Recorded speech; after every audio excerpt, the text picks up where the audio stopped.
Hi, everybody. Welcome back to the third episode of Hideaways Beyond the Lodge. Thank you all for taking the time to coming to either see us live or watch the recording.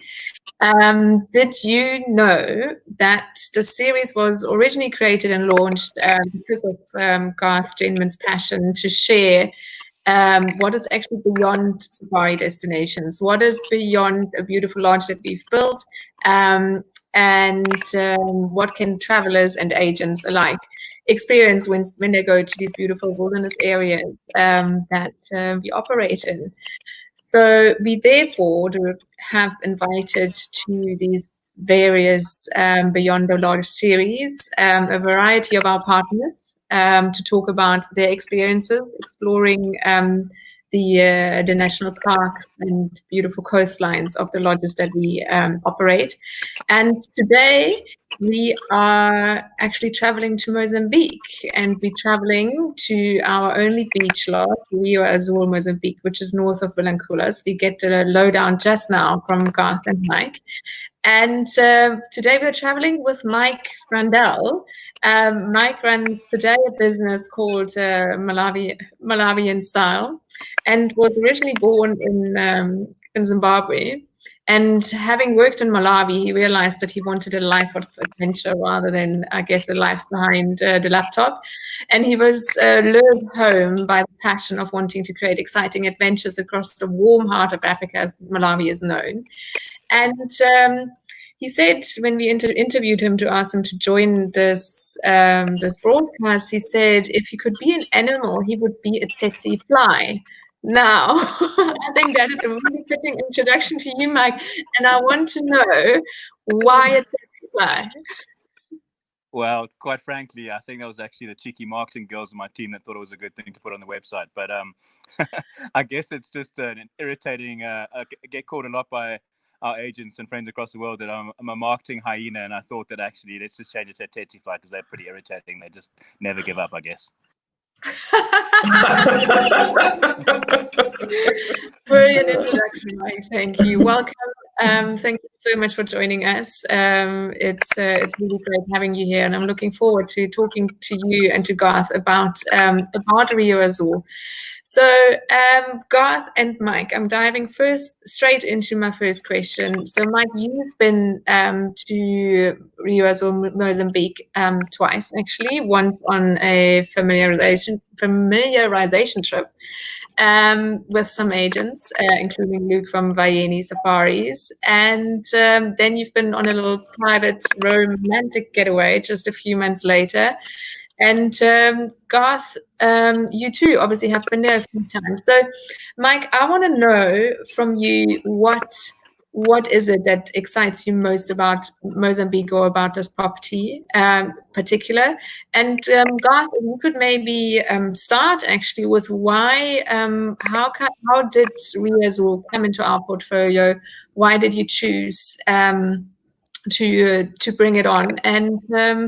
And then once you've done that, maybe Mike, you can straight dive into what is it that you think makes Rio Azul so special for you? Over to you, Garth. Great stuff. Thanks a lot, Katja, and welcome, Mike, all the way from Malawi. I could get sidetracked and start talking about Malawi because I just absolutely love the place. I used to go there on holiday all the time when I was based in Harare, but we'll stick to Mozambique today. Maybe at a later stage we can do something on Malawi. But yeah, speaking to the actual lodge and why we got involved in Hideaways with Rio Azul is under Hideaways, we're obviously a safari operator, but clients often, when they come on safari, they want to relax at the beach afterwards.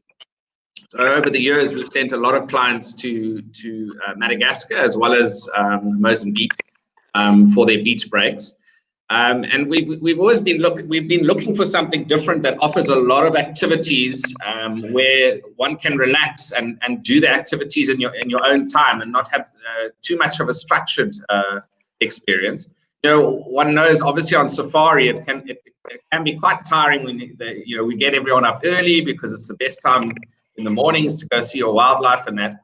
So everyone often after a safari they want to have a good chill, and Rio Azul is the perfect place for that. We got to know of Rio Azul a couple of years ago. John, who owns Rio Azul, absolutely loves his fishing, and he used to go there before he built Rio Azul, and actually spent time on the spit there and in the lagoon, and then obviously fell in love with the area, bought the land there, and then built Rio Azul plus minus 10 years ago. It's a phenomenal place. We've got 6 chalets there, and then 2 3-bedroom villas with their own swimming pools and that. So it's a perfect spot to relax at, and it also gives, from a family perspective. Funny enough, I'm a bit embarrassed. I haven't done a family holiday there myself, but it was on the to-do list for this year. So we'll see if it still happens. Obviously, we can't get in there at the moment. But it really is the perfect place because it has something for everyone. So I've got 2 teenage boys, and it really does. Every chalet has its own little tinny boat that you can go out onto the lagoon, and you can explore the mangroves, do a little bit of fishing, go out to the likes of Pansy Island, which is one of the sandbanks out in the lagoon. So it has something for everyone. I'm jumping the gun a little bit because I'm not going to mention everything straight away. But Mike, maybe you could tell us why. I mean, you obviously loved the film that we ran, and then you came back on a private holiday. So it's a sign that you really enjoyed the lodge. Otherwise, obviously, you wouldn't have come back. So maybe you can speak a little bit to your interests in the lodge and the area. Yeah. So obviously growing up in Malawi, Mozambique's always been very close to us and very close to home. So I've spent a lot of time going down to Vilanculos and going fishing and going to Cabora Bassa over the years. Opportunity came up to join the fam trip in May last year with Luke and a couple of other guys going down there. And it really impressed me. I mean, I think from the start when my bag didn't arrive in Vilanculos airport and I had literally 1 pair of jocks and a shirt to get by. And that obviously delayed us. So we couldn't actually go along the beach because we missed the tide. So we had to go in through the mangrove swamps, which actually was breathtaking to just to drive through there, a nice bumpy road on the sand, having a few beers and watching the sunset as we arrived at the lodge with. And straight away, we just got an amazing welcome, very warm with cocktails and the seafood just, every night was just incredible. We had crabs one night and crayfish one night and prawns another night. And it was just, fantastic. Mark looked after us incredibly well, took us out to Paradise Island, which is fantastic snorkeling, widely regarded as the best snorkeling in the region above Benguela and Bazaruto. So it's obviously quite close that you could actually get there in a comfortable day trip. And then you've got BD Island, which is, again, it's only 20 minutes, but the beauty of BD is it goes completely underwater at high tide. So it's hidden. You can't really build lodges there, and nobody actually knows where it is. So it's just in a really beautiful spot, crystal clear blue waters. Nobody else there. It feels like your lost island. And then, of course, you have you facing sunset into the mangrove swamps. So you have a beautiful sunset from there. But first thing in the morning, because you're actually on a peninsula, you walk probably 200 or 300 meters through the sand and over the sandbanks. And there you have an amazing crystal clear, beautiful beach with sunrise. So you got the best of both worlds. And because of the mangrove swamp, you have a lot of bird life.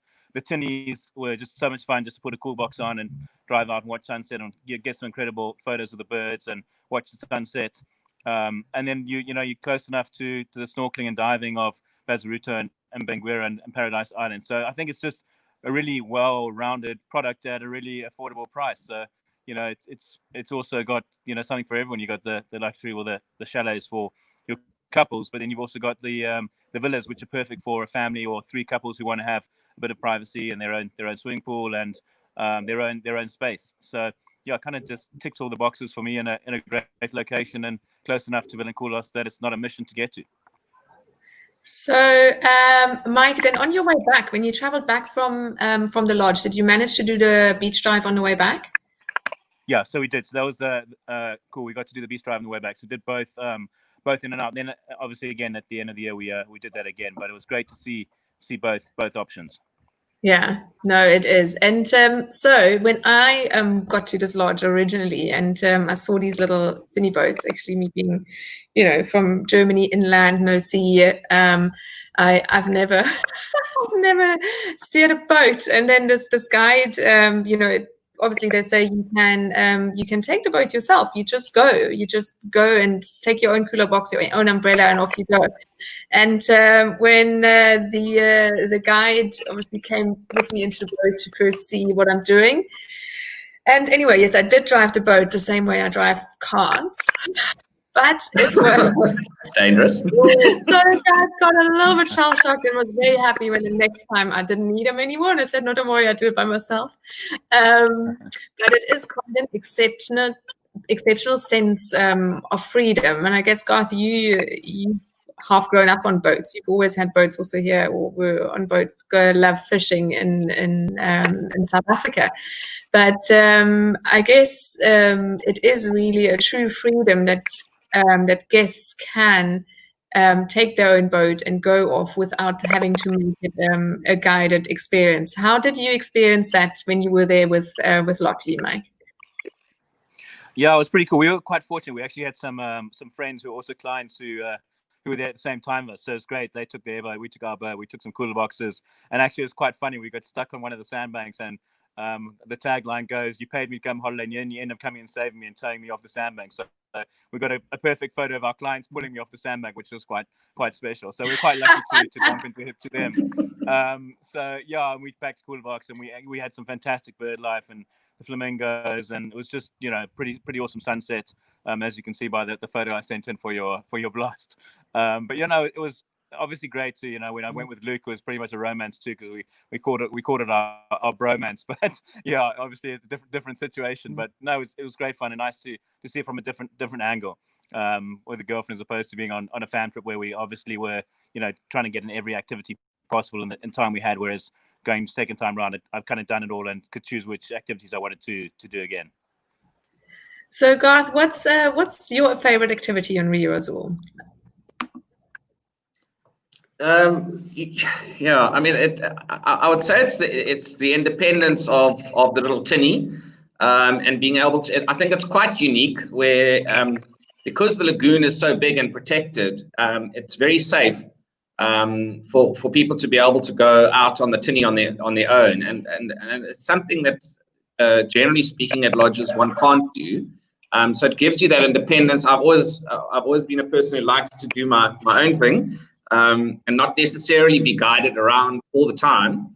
And I think it gives the average person can comfortably do that. You know, as you experience, the first day you can take a guide with you, and you get a bit of confidence on how to use the tinny, and you can comfortably go out and explore yourself. And that exploring for us humans is so important, to be able to feel that you're exploring an area for the first time.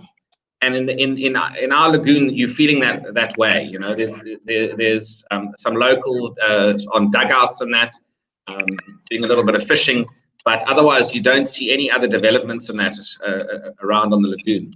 So I think that's phenomenal. I mean, another experience I absolutely love is BD Island. I think that's just phenomenal. You know, you cruise out from the lagoon into the open ocean, and then you go up the coast, and then you come across this beautiful white sanded island, you know, with shells all over it, because no other humans have been there. And you can go fishing off there. There's an amazing drop off. It drops down to about 20 meters on the tip of the island. So the fishing's really good. And of course, you know, we do have fishing from the lodge. We practice catch and release. So it's good fun for the family to be able to get out there, and then just to relax on the island and go for a swim in this beautiful clean clear water. And once again, you have this little island to yourself for the time that you're there. And that's so important to me, to be able to just get away and forget about everything else in the world, and just enjoy the moment while you're there. Yeah, I guess what many people might not know is these islands and these sandbanks that I've shown in these pictures. They are sandbanks, and they obviously come and go with the tide. So even when we shot these images for the lodge, you know, as everyone knows, it takes quite a bit of time to set up a proper sorry, I got distracted, to set up a proper image, a proper photograph, and then you only have that much time before the tide comes back in. So there are definitely moments where let's just take a picture quick, and then let's get everything back in the boat and jump off the island. And just another little story and another pamphlet that I led in March last year. For everyone who knows Sally from New Frontiers, I had Sally and her colleague from New Frontiers in Mozambique the 3 days after that massive cyclone hit. So for everyone who knows Sally, it is not when you want to receive New Frontiers at your lodge when a cyclone has just been through. But Sally and her colleague did also try to drive that tinny, and it was also for them a phenomenal experience. So, Mike, what I would love to hear from you is talking about setting up photographs, all of that. Whoever follows your Instagram channels and your Facebook channels see that you are phenomenal with the camera. With a drone, even though you keep saying I'm by no way is a professional, but I think you're really great with a drone, and you're also really good with a camera. Tell me, where did the love for photography come from? And then I would love to hear more from you on what is different from taking pictures in the bush to taking pictures by the sea, on the water, and then, of course, also under the water. Well, thanks for the compliment. I mean, definitely an amateur, and I think it's, I think what I've learned recently is, no matter how good you are, it's sometimes all about the perfect moment, the perfect angle, the perfect light, and everything just coming together nicely for that perfect photo. So I'd say some of the photos have just been a bit of luck. But yeah, I mean, it's actually quite funny. The first time I actually bought a decent camera was as I was starting the company and thinking, I'm getting into tourism, I need to learn about how to take better photos. And I literally went to a wedding that weekend. I got some great photos, and everyone was like, "Thanks so much for amazing photos." And of course, made the schoolboy error of leaving my car, my camera in my car while I went to the gateway, and I came back and back window's been smashed, and I'd lost it all. And at that stage, I literally had no money in my bank, and I was trying to start the company up, and I was like, I have no choice but to go swipe that credit card in Job, I time on my way home and get another camera. And I started off with just your basic Canon with a half decent lens, your probably typical 6,000 Rand camera, and played around with that for a while. And then professional photographer in Malawi was letting go of his. This was probably 3 years later, and he gave me, he sold me his 7D, which is quite a fancy camera. It's actually got a 1.6 built-in lens, so it's quite good for your birding. And I got a Sigma on one of my trips to the States. So your Sigma's it's a fairly good lens. It's not in the league of the Canon, but it was a good one to learn on. And yeah, I really got into it more and more in practice, and I thought I knew what I was doing. But only 10 years later, somebody actually told me what the light meter was. So I did a little course last year. We're lucky we had a photographer who was in Luwandi, and I got our team down there, and we did a weekend course. And I think from shortly after that, I was traveling through the States, and I realized I actually needed a better camera because this 7D was now probably 15 years old. So me and my bargaining power, I was coming through Dubai, and I managed to get a 5D at a better price. And I have to say, the reason I needed a 5D is because I was actually in Luangwa about 2 years ago, and I was getting some great photos. And unfortunately, my older camera was also quite loud, so it sounds like a bit of a machine gun on the back of a safari vehicle. So I had some clients say, "Listen, we really like you, but we're moving vehicles because we can't deal with the sound of your camera. We're here for the sound of nature." And then I suddenly thought, actually, maybe I do need to upgrade and get a camera that's a little bit more, it has a quieter function, and also get with the times and have a camera that actually has the Wi-Fi built in, so you can sync your photos to your phone, and it just becomes a lot easier to sync it straight away, put on Instagram or Facebook or whatever, and share all your photos. So yeah, I think it's over time the passion for the photography has come along, and I've also got into the drone world probably 5 years ago. I'm probably on my 6th drone. I've probably crashed 5 along the way. So again, I think it's quite lucky that I've managed to get some good photos, and it's also about being in the right location and having the right light and stuff. So I think drone world's been quite cool to learn from the air. But I think with the underwater photography, I've had my diving certificate for 10 years, and I did my first, probably 15, 20 years. I did my first dive in 10 years last year. I decided I was going to go diving again. I was going to go skiing again. And then I think because over the years I got into my overland photography or wildlife photography, I started enjoying diving more because of the underwater photography aspect of it. But I think it's, and having got that, I now had a GoPro. And I started playing around with the GoPro, the drone, the underwater photography, and realizing that, the drone actually is a fantastic little camera to take of landscapes and sunsets. And I really like just the point and shoot factor that comes with that. And obviously with the drone as well, having the GoPro with the drone too. So then I played around with the GoPro a bit, and eventually I was like, this is great, but there's not much of a zoom. Like, I can't get close to these fish. So I wanted to look into getting something slightly better. So I looked into the housing for my Canon, and it was just crazy expensive. And I was like, well, that doesn't make sense. I Googled it, and it seemed that the best thing to do is to buy a little point and shoot, which then you can buy a housing which goes with it, which means it's great for underwater, but it's not too big and bulky. But also you can take it out the housing and use up the mountain or on safari when you're not there. So I've actually got my stuff with to just show you. So this is the underwater housing, which is actually an Icolite. It's about 500 euros, and it's really solid. It's been great for me. I've had it for about a year, and it's got some great photos. And then you have the little Sony, which goes in here. And this actually literally just slips into this housing. So if you obviously going underwater, the housing's great. But if you're not, this is perfect for taking up the mountain, and very useful. And then obviously, one thing to note with the GoPro, I've got the 8 now, and I've been through the 4, 5, 6, 7, 8. And the 7 was great because it actually got a little bit of a zoom on it. But where it wasn't so great is you can't actually, if you're underwater and you were zoomed in and you're changing mode from photo to video or to time lapse, it would automatically zoom out. So you couldn't change modes underwater because you go back to not being zoomed in again. So the 8's slightly better that it doesn't do that, but you still can't obviously zoom in and out. So it's now that if you do your settings before you go down, you can actually go between modes and still be zoomed in underwater. And this is great. I actually get some amazing photos with this, just point and shooting. There's no settings. You don't have to, try and get all your settings right. You just point and shoot and hope for the best. So it's quite cool to have underwater, but obviously with underwater photography, it's a little bit more tricky because it's not like you're on a safari vehicle and you just point and shoot. You're obviously dealing with currents blowing around. And the zoom doesn't actually work that great either because obviously the density of the water there, you actually really need to get really close up to the fish to get those slightly better photos.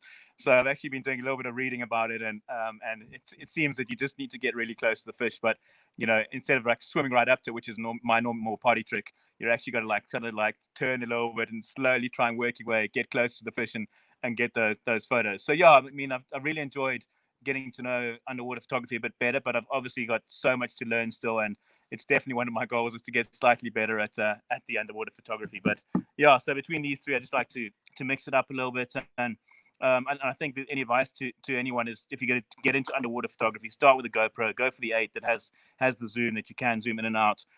See how you enjoy it, and if you like that, rather go for something small like the Sony. I've got the Sony RX100 version 6. Unfortunately, I didn't know there was a new version coming out, and the 7 came out about a month later, which has a speciality underwater function. So definitely go for the Sony RX100 version 7, and the iCloud housing works quite nicely with it. It's got a neat little 200mm zoom on it, which works well underwater. So yeah, that's my 5 cents. Happy to answer any other questions on. I think that was more like $100 and not 5 cents. And Yeah. and I wish you had told me all of that before. I would have asked for some sponsorship along the way. But maybe we can still do that. So Garth, I remember when I went on my first safari in 2004, when I was still an intern with you, you also gave me your camera and you said, here, take my camera and take some pictures. So you also did some photography. So what happened? I think I retired from the photography scene. But with Mike talking like that, and I do a fair bit of diving, I think I'm going to pop you an email on the side after this, Mike, just to get some advice on what I should get, because I wasn't taking notes. So. Cool. One thing I will tell you, both you and Katja, is that beautiful photo of those 3 yellow fish, I can't remember what they're called now, was actually the first photo I ever took with an underwater camera, and it's the best I've ever taken. I can't ever seem to get that one again. So it definitely was beginner's luck. So the amount of times I've got it wrong and got really bad and blurred and just can't seem to get it right, it is frustrating. So as long as you're signing yourself up for a bunch of underwater frustration, good luck. So, Mike, do you, however, besides that picture, do you have any other favorite picture? Is there one of the most, is there maybe the most bizarre or surprising image you've ever taken underwater? Is there something? Yeah, I mean, I've had some amazing encounters underwater, but I haven't managed to get them on camera. As I say, it's pretty it's pretty tough to get that perfect photo because you're up against currents and fish swimming, and it's really hard to.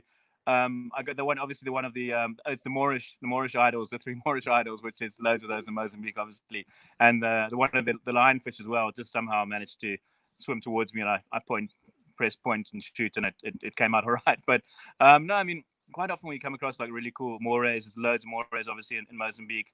Diving with dolphins as well. There's loads of those around Vilanculos in that area too. But they're obviously just so fast.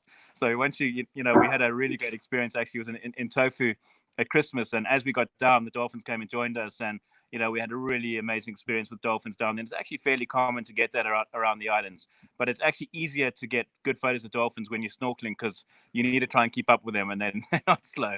So if you're a little bit lighter and you've just got your GoPro and some fins on, you've got a better chance of keeping up with the dolphins. But no, I had some amazing experience and dived with sharks in Fiji, and actually Lotte and I went to Bahamas as well and had some experiences there too. But one thing I will say, having been to a place like Bahamas, is it's got nothing on Mozambique. You go there, it's very commercialized, very expensive.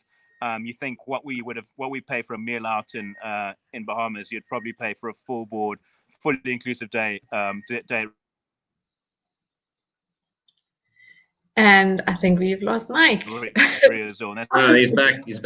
One thing I realized about the commercial. Have you got me back? I've got you back. Yeah, so I think that's one thing we realized.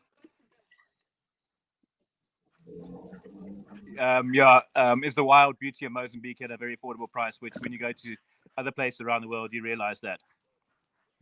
So, Garth, on the last Facebook Lives behind the lodge, I asked you beyond the lodge. Sorry, I asked you where will you take Sandra on your next anniversary. And this time, I'm just going to presume that probably the next time as soon as the borders open, that you will actually take your entire family to Rio Azul, to the ocean, to Mozambique.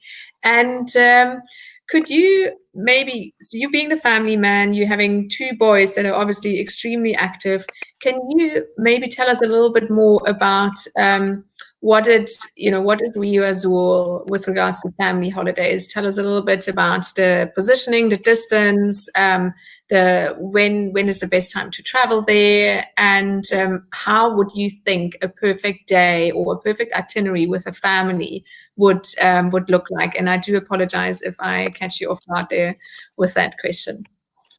No, not at all. Actually, last year, Sandra and myself went up with some of our agents, and we only left one day for ourselves at the end. And I seriously did not want to come back to the office in Cape Town. I could have stayed there for another week. Rio is one of those places that you could comfortably stay for 10 days, and every day you can do something different.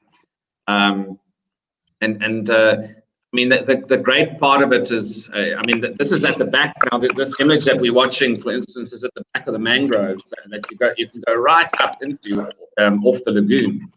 But what's great about Rio is the fact that, for instance, with myself, I like my fishing. Sandra is not going to come fishing. She might come once or for a few hours.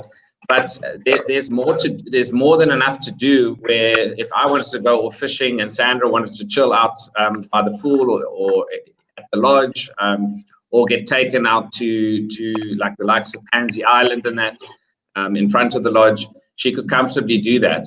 And for the likes of the kids, being able to, like, I don't want to harp on the fantastic tinnies, but to have that independence and being able to go on the out on the tinnies in the morning. And Mike also mentioned Paradise Island, which is a fantastic day trip from Rio Azul, heading out to the island. You can walk around the island. There's an old lodge that's fascinating to walk through. It's been closed for years, but you can see the grandeur of the 60s and 70s when you're walking through there. And then the snorkeling around Paradise Island is seriously phenomenal. But that's a full day activity. But then coming back to Rio, and being able to go to the likes of BD Island, which is a good afternoon or morning activity, if just depending on when the winds are blowing and that. So I mean, even things like when Sandra and myself were up there last year, we walked around the peninsula. We left in the afternoon and we walked up around to the mouth and then back inland on the lagoon side back to the lodge, and that's a couple of hours walk. So you've got those kind of activities that one can do as well. And I think my preference as well, it would be to take one of the villas and have some friends come along. Have a couple come along with their kids. So you can do some activities together, some activities separate from each other. So you can have a break from each other. You don't have to be in each other's hair all the time. And there's enough space to be able to do that at either one of the villas. And I think I see here Nicole, thanks Nicole for watching, actually mentions that how beautiful that warm ocean is. And I had never been to Mozambique until 2018, early 2018. And I remember wading into that water. Back then I stayed at Villankula, wading into that water. And when that warm water really went all over my body, I was like, oh my gosh, I don't think I've ever felt this warmth, and it almost felt like a hug. So the warm ocean is certainly a draw card there. But seeing that we're talking beyond lodge, I would love to talk about staff and the team at our lodge. And I hope, Mike, you can still remember some of the people beyond Shedrick, the barman, of course. And I mean, I have a story of Shedrick, and I'm sorry that there's no picture here right now. But if Shedrick is a Zimbabwean, he's a barman, and he's probably the height he goes to about my shoulders. He's a very short guy, and we went off and shot these beautiful images together with Duke, who did the photography for us and the videography. And he set up at the bar. He wanted to video as well him pouring cocktails. So he had everything. He had his lemons. He had his lemons, his ice, his gin, everything there, and he had a little bit of a chest that he could stand up on, because otherwise you can't see him behind the bar. Otherwise you can only disappears, see him. So I take my board here. Okay, so you can only, he needs to stand like that, and now here's the bar here, right? And now he goes off. He starts filming, and now he pours the wine or pours the ice and shakes and all of that, and then he realizes he forgot the lemon, and off he goes. So he literally just drops, and we can't see him anymore. And it was probably the funniest moment that Duke and I shared during that video shoot. It was really, really hilarious. So Garth, Mike, tell us your impression of the team on the ground. Yeah, I have to say, as I said, I didn't actually get back to finishing my story about my bag going missing when I arrived in Villankula Airport, but it was amazing the magic that I think it's Karen. Is Karen Mark's girlfriend, wife? Anyway, yeah, she did an absolutely fantastic job. She obviously does all the hard work behind the scenes of getting my bag back. And literally, there I am, an hour and a half drive from Villankula Airport.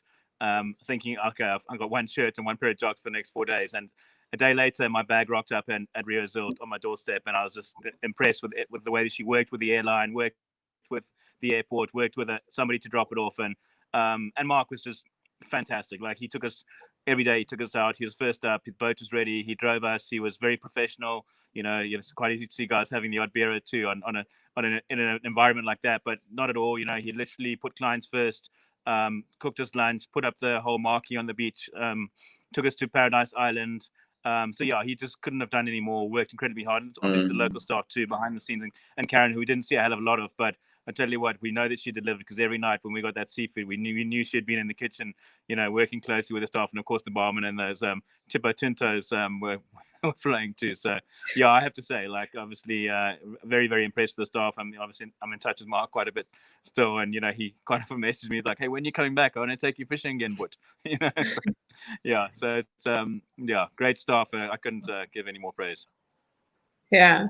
So Johan here is mentioning he wants to hear more about the seafood. I'm not too sure why, Johan. And I mean, I'm hungry. It's 4:30. Maybe you want our mouth to water. So Garth, I leave it to you to give us some more impression of what staff do we have at the lodge? Are they all from Mozambique? And what do you think about the people of Mozambique, actually?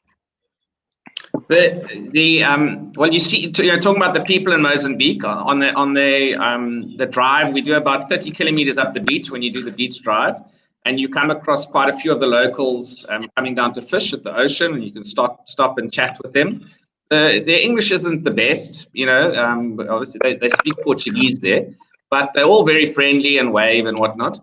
Then at the actual lodge, we majority have local staff. There's a couple of Zimbabweans, as you mentioned, Cedric the barman. He's always there. Even late at night, suddenly this beer comes over the counter. You think he's gone to sleep, but he's still there. It's just as the height of the poor chap. And Mark and Corin are from South Africa. As Mike's mentioned, Corin's in the office most of the time. So she's all behind the scenes. And Mark is just a phenomenal host. I've been out fishing with him, deep sea fishing off Rio, and he's just one of those chaps who's got so much energy, and he really looks after everyone, and is so positive. So I couldn't sing his praises anymore. And there's a couple of skivvies who come along as well on the boat, and they're also fantastic. They don't speak a lot, the chaps, but they've been at the lodge for years. And they're all helpful and want to help everyone out. So it's a very nice feeling that you get. I think genuinely they genuinely are friendly. It's not just because they're working at a lodge and they're putting it on or anything like that. So you'll feel quite comfortable. It feels like a home away from home when you're at the lodge. Definitely. Yeah, I have to say, even when Mark took us fishing, sorry to interrupt there, when Mark took us fishing in December and the fish were a little bit slow, he wasn't going home without a fish, and he made sure that he tried until the fish got on, and he definitely got us a couple of fish, but it didn't come easy. So yeah, he's one of those guys who really does want to please the clients. Yeah, very enthusiastic. Yeah. Thank you, guys. So, guys, we're getting to the end of our live session. Thank you, everyone, for listening and for allowing us to share our passion for Mozambique and for Rio Azul. If you want to find out more, or if you want to find out more about the next episodes that we'll have for Beyond the Lodge, please follow us on Facebook or visit our website, obviously, hideawaysafrica.com. And also, there is, it's a good idea to follow Mike on Facebook and Instagram to get some inspiration for his images. It's Malawian Style. For some reason, I forever thought, Mike, that your business was called Malawi in Style. And anyway, I now figured it's Malawian Style. So what do you say? When we initially started the business, we tried to have was obviously like a Malawian, but also wanted to be in that higher end brand. So try to have a bit of an ambiguous meaning, Malawian Style, as a Malawian or a Malawi in style. But ironically, our Zambia brand is Zambia-in-style. So yeah, kind of. Okay, so I'm forgiven. Totally. Katja, sorry to interrupt. I just wanted to speak a little bit to how to get to the actual lodge. Obviously, Mike's spoken about flying into Vilanculos, and we have 2 flights a day coming into Vilanculos from Johannesburg. But another great way to get to Rio is a self-drive. We had actually planned this year with another family and their 2 kids to do a self-drive through Mozambique up to Rio. Spend a good week at Rio, and then we were going to push over into Zim, into the Eastern Highlands, and then circle back down to South Africa.